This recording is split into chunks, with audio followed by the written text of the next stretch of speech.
Mobile ফোনটি swimming পুলের পানিতে ছুঁড়ে ফেলে দিয়ে হেঁটে চলে যান। কিছু বুঝে ওঠার আগেই সাকিবের এমন আচরণে হতভম্ব হয়ে যান জায়েদ খান।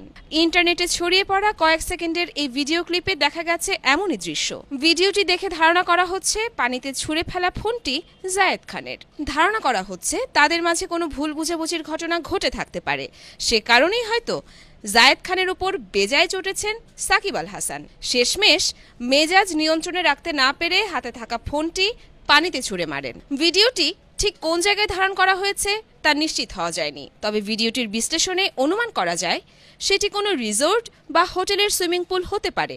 লোকমুখে শোনা যাচ্ছে ব্যক্তিগত কাজে গিয়ে সেখানে সাকিবের সাথে জায়েদ খানের দেখা হয়, তখন একে অপরের সাথে কুশল বিনিময়ের মাঝেই এই অনাকাঙ্ক্ষিত ঘটনাটি ঘটে যায়।